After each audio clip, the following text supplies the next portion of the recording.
Ladies and gentlemen, welcome into the 143. What is up, everybody? Back at it again. Episode 6. Again.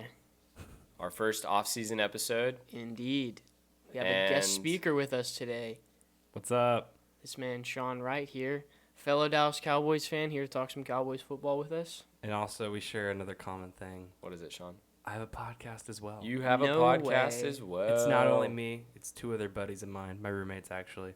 And it's called the Bool Club Podcast. Sean, Bonner, and Jackson do a very good job on the Bool Club Podcast. Kind of talk about random crap. It's really fun. It's like we said before, they are your experts in everything else. But As well today, as your Sean sports is experts. your expert on the Dallas Cowboys, just like us. Absolutely. And Self-proclaimed. Proclaimed. Proclaimed. There you go. I definitely heard pro-cream. You know, I forgot to Are read you in favor of cream? I forgot to read my dictionary this morning. So That's You what can it be in was. favor of cream. No one's. No, I mean, normally I get up in the morning, I read. Don't you like cream in your coffee? I read 30 pages of the dictionary, and then I do like 1,000 push-ups and 1,000 You must have missed the sit-ups. P page or something. I don't know what That's it was. true. All right. And then by then it's 4 a.m. So and then I got another couple hours until I actually go to work and stuff. So All right. Well, this show's not about your morning routine. you know, we'll talk about that later. I mean, That's- your fake morning routine. no, it's real. That's what we talk about in the Bool Club podcast. Oh, okay. Hey, if y'all want to hear about Sean's morning routine, I mean, fake morning routine. It's real. So Trust me. look up the Bool Club podcast. On every platform you want. But we're excited to have Sean in today. We're going to talk some Cowboys football. And we'll start out like we normally do with our stat of the week, brought to you by the Bool Club podcast. As they have been so gracious as to sponsor another stat. We love to sponsor our friends. Yes, Keep they them do. close. Much appreciated. Keep your friends close and your enemies closer. That's what they That's say. why Sean's on the That's show, true. ladies and gentlemen. Hey, I'm no enemy. I'm a friend. Sure. Anyways, All right, what our stat of the week is about the Cowboys because this whole episode will be about the Cowboys. How coincidental. It is a coincidence, isn't it? Coink-a-dink. But our stat is that the Cowboys this season led the league in penalties per game Quite a shame. at if I do 13 say so penalties per myself. game. So The refs, dude. we'll definitely be talking about them later, the penalties and how ridiculous it is. But that's our stat of the week. It's a sad stat, not one we're proud Unfortunate of. one. But that's brought to you by the Something that Bool needs Club. to be brought up because it is an issue. It definitely I is. feel like it has to get talked about. We're going to hit every issue imaginable. with Every Cowboys. issue. Now for our player of the week. Our player, this is just from his overall season as a Dallas Cowboy, Mr. Trayvon Diggs, the truth as we like to call him here in the 143. He was a absolute menace in the secondary, coming up with 11 interceptions, the most in the NFL. Clutching up for us on defense. Trayvon- Unfortunately, not in the playoffs when it actually mattered. Trayvon is the truth. But in the other than regular that, season. I thought he did pretty well. That's kind of a trend of non-clutching up in the playoffs. I'm going to have don't to we- agree don't we with think? you. Yes. I concur. On the Dallas Cowboys, we don't like to play good in the playoffs. No, we just kind of quit playing. I wish I could tell you why. Well, okay, before we start getting into everything that we saw that was wrong this season, which definitely was a lot, let's talk about what are some good things that y'all saw this season that actually you liked and you definitely want to see again. Ooh, can I go first? Sean, calling on you. Go. All right. Short answer, nothing. Long answer. Long answer.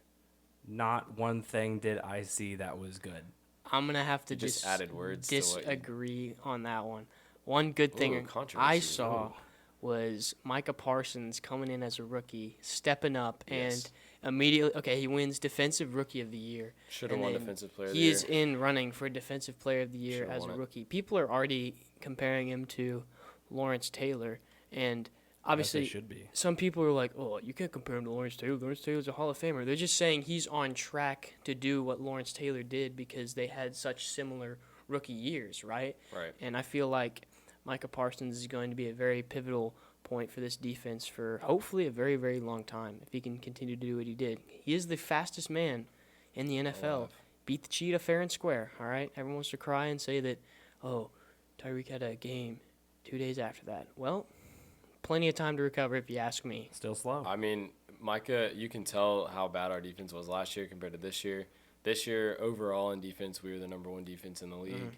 That is amazing because last year I think we were like 27th, 26th. And so Dan Quinn is a big reason for that.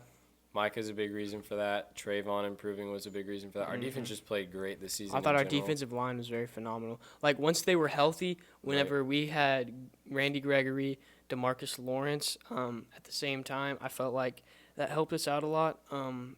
One issue at the beginning of the season was that we kind of suffered with injury, but I felt like once players got healthy, the defense started looking up. It's just funny because at the beginning of the season, while we were dealing with injury, we were actually winning.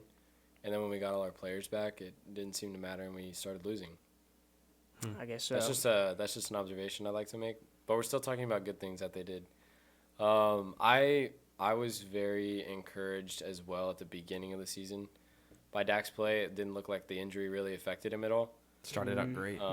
Which that means that his ACL injury, obviously, it didn't play a factor. So that's good. Right. We'll obviously talk about the second half of the season in a little bit, but the first half of the season, we went 7-1. Our only loss was to the Bucks. That's very good if by you ask 3. me. And it really came down to the very end in the Bucks game. I mean, it was Dak's first game back in basically a year, and he went to Tampa toe-to-toe with the GOAT himself. And Brady just did what Brady does at the end of that game. I mean, that's all that was. Ultimately, Brady has Greg Zuerlein to thank for that game. Yes, he does. You can't ask for much more against a Super Bowl winning team. First game of the season. First game of the season, coming back. We fought that hard. I'd say that's a win for us. Even though it's a loss, it's still improvement. I will point out, we have another chance to do that again this next season as we play the Rams in SoFi on the first game of the season. That'll be a game. And hopefully we can make a statement. That should be an opportunity for the Cowboys to come out first game of the season, punch them in the mouth, show everyone what we're made of. We came here to play. Right. We're going to win the Super Bowl. So whip everybody. Obviously, we're all very encouraged by the defense, by Dan Quinn, the coach. We were encouraged by some parts of the offense. But obviously, as I like to use a quote from one of the greatest movies of all time, Moneyball. Absolutely. If you don't win the last game of the season, no one cares. And if that is not the truth, then I don't know what is.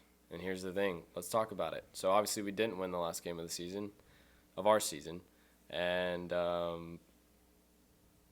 but you could say that just reflected the second half of the season for us. Absolutely. For sure. So, let's talk about the main topic of this episode, the reason that Sean is here. Sean, what is wrong with the Dallas Cowboys? All right, so it's not a simple answer, honestly. There's a whole lot of factors that go into what makes a team good, what makes a team bad. Okay. So you kind of need to go through them step by step and analyze each point. So let's start out with the owners. Jerry Jones. Starts at the top. It's kind of controversial. He has fantastic qualities. I mean, he's a very good drafter, I'd have to say. We agreed on that earlier. We did. He is a great drafter, one of the best in the league. He's pretty charismatic. He's a very good owner for the biggest sports franchise in the world. He made it that way. It's all thanks to Jerry Jones. Without him, I don't think we'd be America's football team. Absolutely not. And so you got to thank him for those things, but you also have to look at the side of where you come into the cons of Jerry Jones. He tends to linger around the coaching staff and make decisions that I don't think he's qualified to make. I feel like if you hire coaches and coordinators to do the jobs they want to do, I don't feel like you should interfere with those. It's their job. They train for it. It's their livelihood. Your livelihood is make it a business. And then after that, you need to stay out, I think. Well, the simple fact is that's not really his area of expertise. His area of expertise is being a business owner. He's very good at putting our franchise out there, advertising it very well, and he kind of made Dallas what it is today with just how he was able to make all this money. But I feel like he needs to stay out of the strategy part. Like, other than drafting, that's the only football, like an owner is allowed to real be involved. Football affiliation that he's a lot of owners are involved in the draft process, and he's done very well. Yeah, but I'm saying sometimes he'll make game day decisions, which are very he shouldn't questionable. be making game day decisions. Like, if you hire a coach, the Cowboys are one of the richest franchises out there, so we have the money to hire capable coaches, coordinators, and staff members. So if you hire those guys, then you should let them do their job, right? I agree. I mean, this house, we've had some AC issues, right? If we hire somebody to come fix our AC, we're not going to tell them how to do it, right? Right. We hire them and trust that they know what they're doing. And in my opinion, it's the same thing. It's just on a way bigger scale. I definitely agree with that. I mean, that was a really good example. I think that Jerry Jones is, like we said, a great businessman, a great drafter of talent. But in the end, your job is not to strategize. Your job is not to secondhand coach the team during games. Your job is not to speak to the media after games. Most Especially owners don't do whenever that. he's putting down our own players. Yes, Like right talking before a about playoff how game. if it comes down to Greg that we basically lost. I mean, that's not He what thinks- you want Should to never say. be That's not what said. you want to say to He your thinks kicker, people right? care about his opinions on the team, but really they just want a story. So Jerry Yeah. Jones is a great story of just completely going at his team in press And conferences. he has to like know his team. that whenever you're a Cowboy, that essentially puts a target on your back. Like, I don't know if you remember, but before one of the games this season, one of the reporters asked, this is about Mike McCarthy, about how he felt, and he was like, yeah, I mean, we're expecting to win, and then they twist that whole story and say, oh, well, the Cowboys are too confident and too cocky. Well, yeah, what do you want the coach to say? I mean, we're expecting to lose. I mean, no, every coach I is wish going Mike to say McCarthy that. would So is say all the that players before going to every say game, honestly. that. Right, That's true. right. I think we'll hit that point lastly. But I think the second point of when you look at if a team is going to have a winning season or losing season is the talent. Now, the Cowboys have numerous talented players. We are Who one are- of the most talented teams in the league. Easily. I would have to agree with that. Whenever I look If at not the Cowboys, most I talented think team in of the league. Hot it's take. it's very similar to the Oklahoma City Thunder whenever they had James Harden, Russell Westbrook, and Kevin Durant at one time. Yeah, Now, that's a good analogy. those guys had three phenomenal, I guess, solo careers, if you call it, whenever they went their separate ways, right? But they just didn't have somebody that was able to mesh all of that talent together, and I feel like that's kind of where the Cowboys are. A lot of talent on defense, a lot of talent on offense, but we don't really have anything to bring it together. Like, yeah, we won the NFC East, but the NFC East is garbage, right? Like, I want to win playoff games, not And that's The what we're fact here to do. that the fact that we blew out the NFC East and didn't win our first playoff game just shows you how bad the NFC East Jimmy is. G didn't It's throw a sad. single touchdown that game. We lost to a team That's that a quarterback terrible. didn't. So that means our defense played great. There's not a whole lot more you can ask from your defense. They Right. couldn't stop Debo at the beginning, but like at the end they got stops. But the thing was the defense kept giving the ball back to the offense. Like, we gave our offense opportunity after opportunity. Right. And even if you look down to it, like, even if we came out with field goals, that still would have put us in the game, but our offense just refused to drive down the field, and that was causing problems for us the whole game. I'm going to be honest with you. I think that the playoff game that we saw against the 49ers ultimately just reflected our second half of the season. We came out, let them score a bunch of points. Then our defense started playing great, but our offense couldn't handle it, and Dak would wait until the fourth quarter to score a bunch of points when we were already down too much.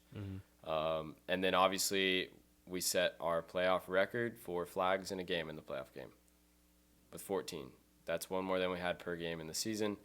That ultimately shot us in the foot. Every time that the defense would get a stop in the fourth quarter, flag, Flag after first flag down after for the flag, Niners. right. Every time we would get a big play on offense, flag. I mean, that would be holding. drive killers. Like, the first three offensive drives we had ended in 3 and out on going punt. And the thing is like, with how many, like, short drives the offense had, like, the defense would not get a break at all. No. Yeah, they would be- still come out and just somehow find a way to get a turnover and get the ball back in the I hands don't of put the any of this offense. on our defense at all. Like, I think our defense this season, which is crazy saying that because the Cowboys haven't had a defense in like 20 years. It's Yeah, incredible. I mean, they did the best that they So, could. The fact that we had defense and an offense this year, but I our just offense felt like decided to no the shit. Cowboys should have done a lot more.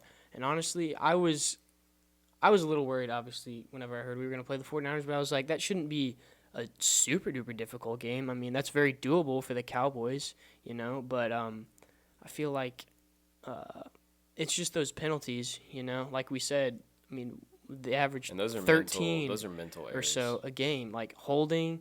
I didn't even know defensive holding was like that big of a deal until we got into the playoff game, and we got 2 in the fourth quarter.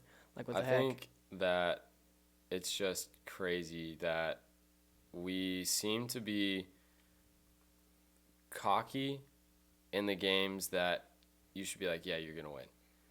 Like But divisional not games. confident in games that we need to be confident in.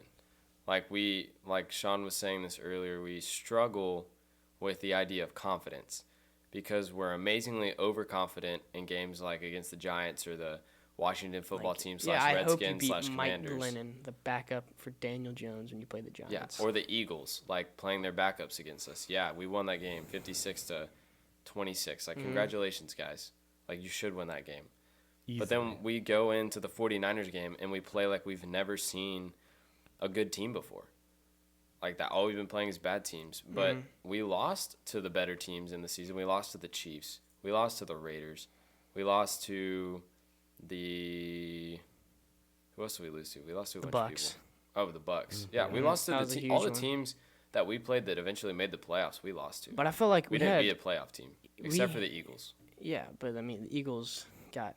I don't know how they got into the playoffs. Yeah, right. Yeah, there tends to be a trend of mental instability with the Cowboys and their so-called like best players. I mean, we look at Amari Cooper, CeeDee Lamb, Ezekiel Elliott should be one of the best running backs in the league for how much we pay him. He's paid as the best running back in the league.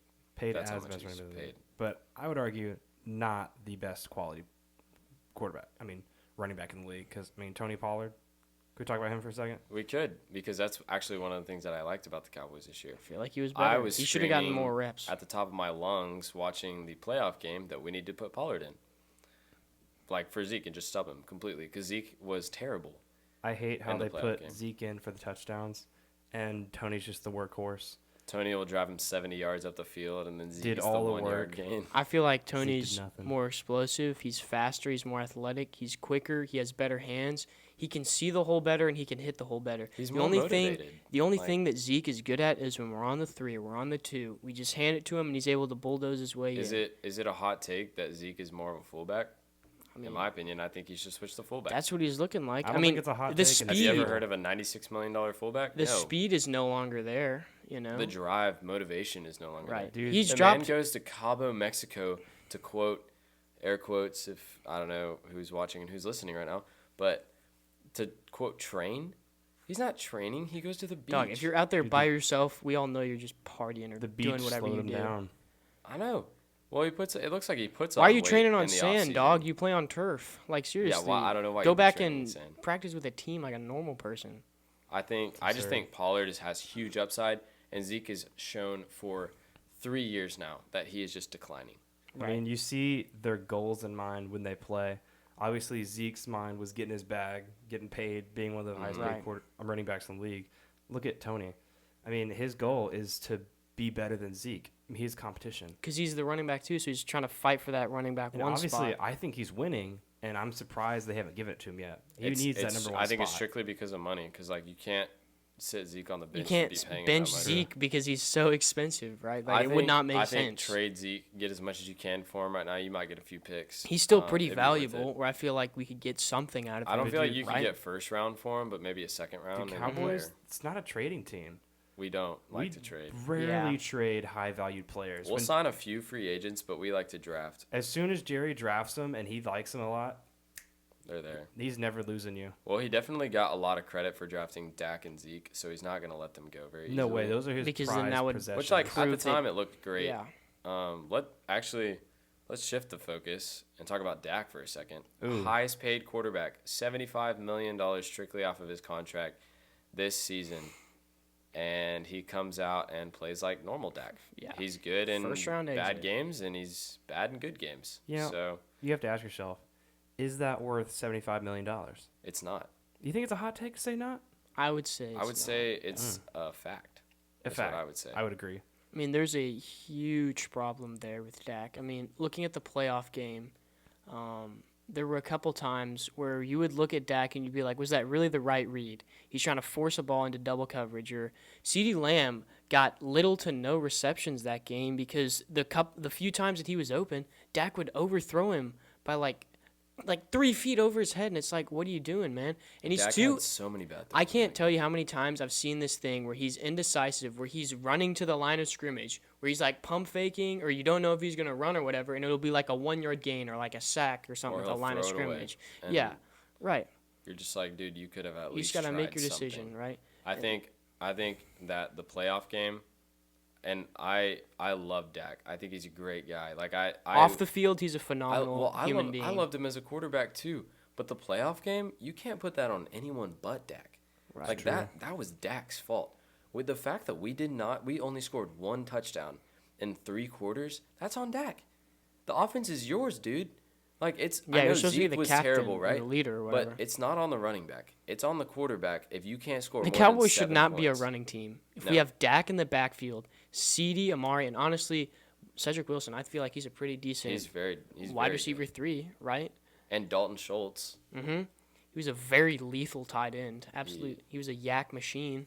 We have phenomenal options on the offense. Mm-hmm. And That's to 4 that only we just named right there. to only try to rely on your running game when you have considerably less options is Or is the not fact the right that choice. you're being indecisive every single pass.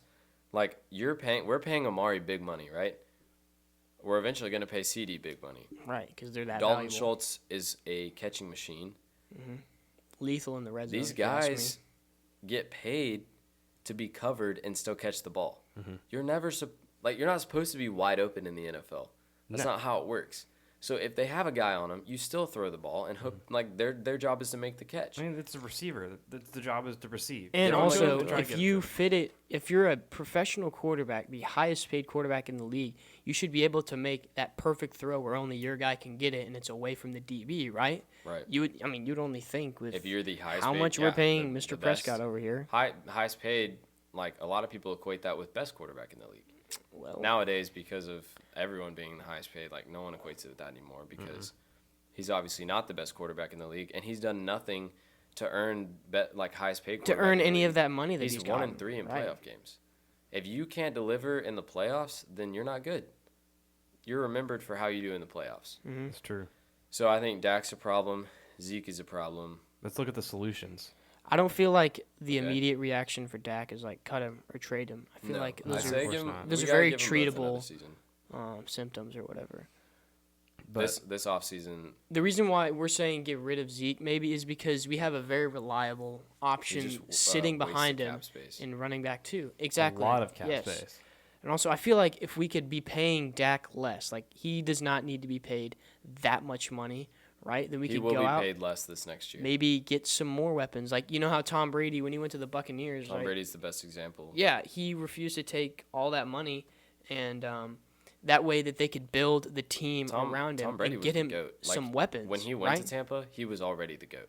He could Okay. have said, pay me anything. They Tom would've paid him Brady anything. may not be the highest paid quarterback, but you know what he is? He's the GOAT, and he has the most Super Bowl rings out of any player in history, out of any franchise in So history. if Dak really cared about the 7. team, he'd take a huge pay cut because he doesn't even deserve all that So, money. I would say that going the Tom Brady route is the move, I agree. just if you ask me. I think that the mentality of the Dallas Cowboys needs to change. You are no longer Okay, the team. would that you rather won 3 be Super Bowls in the the 90s. richest franchise or the winningest franchise? Obviously, I think it's definitely the pretty winningest. simple. But like they still act like they're the team from the 90s that won all those Super Bowls. Like it's been 20 years. Dog, we got nobody from that team. Yeah, you got except for Jerry, and so Jerry acts like he's still high and mighty because he has the Super Bowls, bro. That was Landry's team No. that you bought, and then Jimmy built it up a little bit. You might have In the helped. 90s, right? But- it was a dynasty. That was back when you were the owner and not the coach. Mhm. So I think that we need to go back to letting the coach do his job, The coach, and the owner and if own. you don't like it at the end of the season, you fire the coach. That's how it works. Right. Yep. You don't coach the coach during But the the thing season. is like with how much money, I know I said this before, but with how much money you have, you should be able to hire someone who's capable and good enough to deliver a team for you in the playoffs, right? Don't just look for a yes man. Look for a good football coach. Yes, If you have to exactly. back off, good. That's your job. You're the owner. You got a lot of other stuff to take care of. You do not have to worry about the day to day of the football team. Mm-hmm. That's not your job. So I understand that it's your team and you care, but you should be putting it into the hands of someone that you trust, which is a coach, right? exactly. So final thoughts on the Cowboys as we close. I would say overall, I feel like I'm very confident in the team going into the future. Obviously, we have things to fix, but defense was a huge light for us. And Dan Quinn coming back, in my opinion, Absolutely. I feel like I'm that's glad going we to be got Dan huge. Quinn back. Very, very big part of the Cowboys' success on defense. Right. Mike is coming back. I hope maybe we can fix the secondary a little bit other than Trayvon Diggs. Like, get Anthony Brown out of there, please. Absolutely atrocious, man. Yeah. O-line needs to fix the holding calls. I feel like Dak just needs to work a little bit more. But also, this offseason, he's not going to have to worry about injury, because Right. last offseason, right, he had the leg thing. But that's should be all fixed now, so he'll be just straight up working with the team all offseason, and he should be good to go, locked and loaded. Absolutely. True. Sean? I think the main thing that we struggle with is leadership skills. I mean, Absolutely. if your two highest players are there to be greedy football players, their goal obviously is not to win playoff games. They may say it is, but in the end, that's their main goal. And it's totally noticeable when you've continually choked 3 years in a row in the playoffs. I agree with But you are persistent to get paid and to not play if you're not paid how much money you want.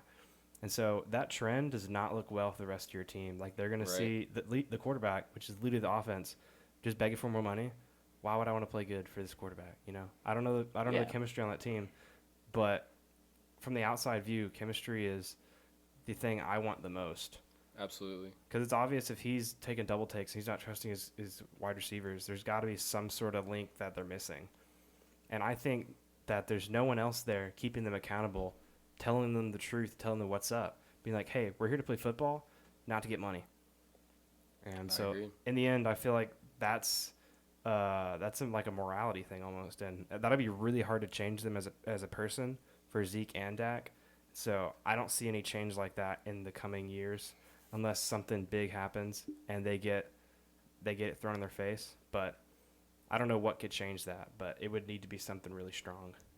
I agree. I think the mindset of the Dallas Cowboys needs to change as one from we're amazing, we won Super Bowls in the 90s to we are working as hard as we can to be better next year. The leadership needs to be better, the confidence in each other and the people on the team, not the confidence that the media gives you, but the That's like confidence the that you Cowboys have each other. stereotype or whatever. That's what they get Yes, made fun they're of overconfident. is, oh yeah, they still live in the 90s, But they look scared when they play the Right, games. exactly. I So- think it would be a new coach not scared to tell them what's up. I agree. 'Cause I think Sean Mike Payton. McCarthy just Sean came Payton. in really timid, and he's like, y'all just kind of Well, do it was y'all's thing, because man. he came from Aaron Rodgers and Brett Favre, who were natural-born leaders, and just they were very natural at the quarterback position. They just knew exactly what to do. That's true. And obviously, when he came in with Dak, it was a little bit different I because agree. Dak was really Sean young. Payton is sitting out there. I think we should go pick him I up. feel like that is a That will probably very be the solid next head option. coach of the Dallas Cowboys. Mhm.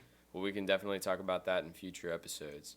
As for this week, Nicholas, why don't you... Let's give our quote of the day. Yes, sir. This one, in light of being on theme with the Dallas Cowboys, is brought to you by the playmaker, Michael Irving. There you go. He said, "Look up, get up, and don't ever give up." What a quote. Ain't that the Hopefully, truth? the Cowboys can take that quote into the offseason. All I'm saying Very is seriously. he needs to be the hype man in the locker room for the Dallas Cowboys before every I mean, single I'd be game. fine if he's the next head coach of the Dallas Cowboys. I mean, you know how animated he gets. Talk about He can rile confidence. everyone up. Talk about it. All I'm saying is, like, if he gives me a pregame speech or whatever, I feel like I could run through a brick wall. I think so, Easily. too. Oh, yeah. I think No so, too. injuries. Whatsoever. Mm-mm. Michael Irvin is definitely one of the greatest players. Who knows how to win Super Bowls as a Cowboy? I mean, he's got my Exactly. vote for next head coach. He's got my vote as well. Michael Irvin, we'd love to have you on the show as well sometime. Absolutely. Let's write him a letter. Just give us a call. He's listening. That's true. He You're going to is. need to write him a letter. I know he's the biggest fan right now. Absolutely. But we'd like to thank Sean for coming on. Of course. Enlightening Probably- us with all of his This knowledge. probably will not be the last time that Sean's on. Probably I have hope him not. on. Hopefully, I didn't ruin my time in the spotlight. Obviously, And- not the last time we talk about the Cowboys. Absolutely Of course not. not. Be looking for a collab episode of Bool Club and Under Review, hopefully coming at you soon. It'll be a great one. You're gonna really want to listen to it. Absolutely. You were all going. Thank y'all for joining us this week, and we hope you have a good week, and See you next time. we will see you next week. Peace out. Peace.